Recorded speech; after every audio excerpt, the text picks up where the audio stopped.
working our way through John, noticing that John has given us stories that the other gospel writers didn't give us, because there were some things that we needed to hear, things that needed to shake us up in our image of Jesus. Last week, we talked about the woman at the well at Sychar, and how that would have shook up his hearers, and how it shakes us up. This week in chapter 4, we're going to look at the healing of the official son. If you read with me in chapter 4, we're going to begin in verse 43. After 2 days, he left for Galilee. Now Jesus had pointed out that a prophet has no honor in his own country. When he arrived in Galilee, the Galileans welcomed him.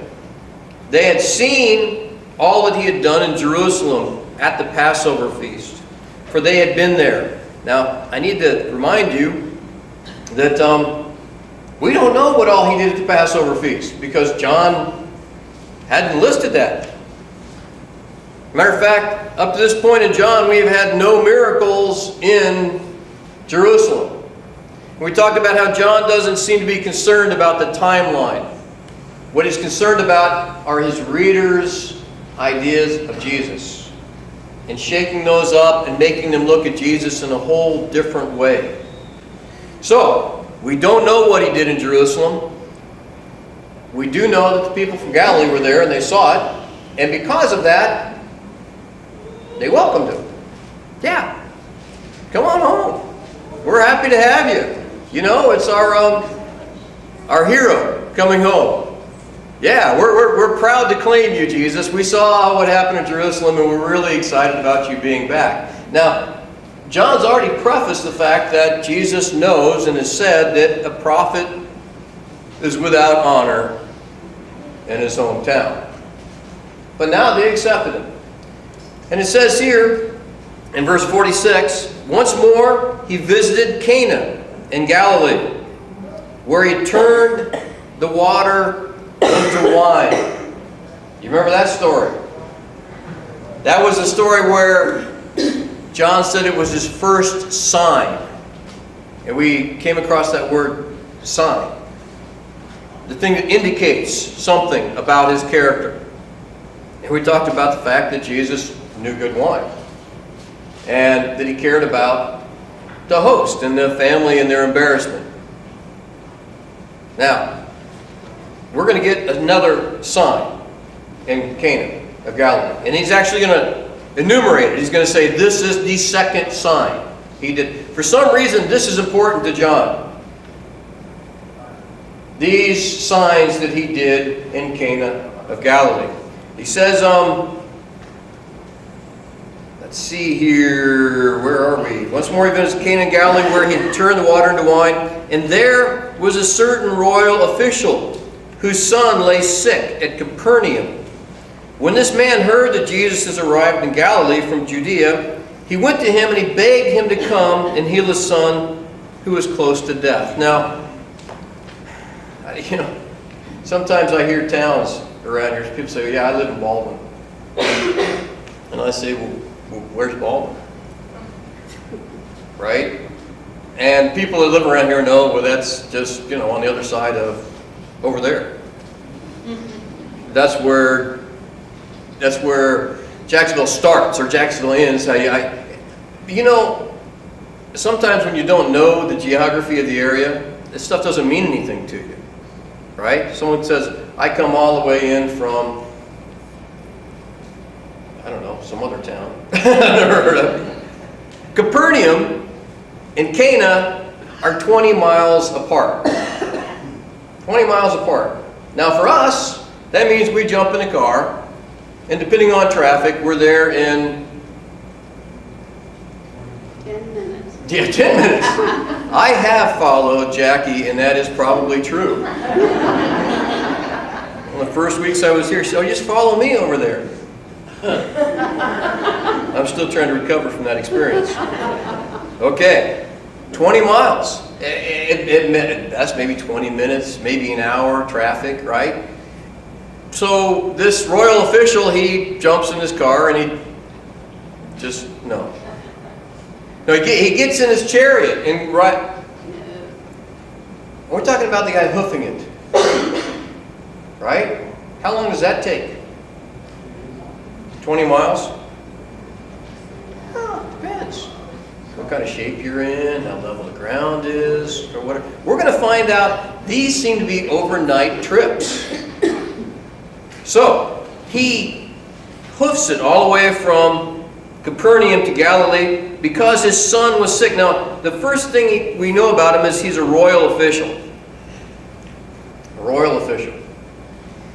John could sure give us a whole lot more detail on that.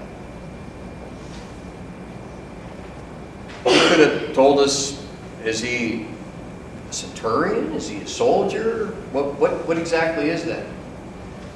When he said royal official, that probably tells you one thing, though, in this context. He's not Jewish. Herod himself, being the king, was not Jewish. How excited were you to serve in Herod's army or Herod's palace if you were Jewish? You weren't. That's the one thing he throws out here. This royal official, and that's all he tells us, comes over to meet Jesus. And he says, let's see here. He went to him and begged him to come and heal his son who was close to death. So he wanted Jesus to make the trip back to Capernaum. And in verse 48, we have this really interesting thing that Jesus says. Unless you people see miraculous signs and wonders, Jesus replied, Jesus told him, you will never believe. That doesn't seem like a very nice answer, does it? And the man has made the trip. He's walked all the way over there and he's begging him, come help us out. My son is sick. He's going to die. Come on back to Capernaum. I really need you to come to Capernaum. Please come to Capernaum with me. I know it's out of the way. I know you got to, please come. I need you to come and heal my son. And Jesus said to him, unless you people see, unless you're actually there to witness it, and unless you're actually there to experience this, signs and miracles, you won't believe.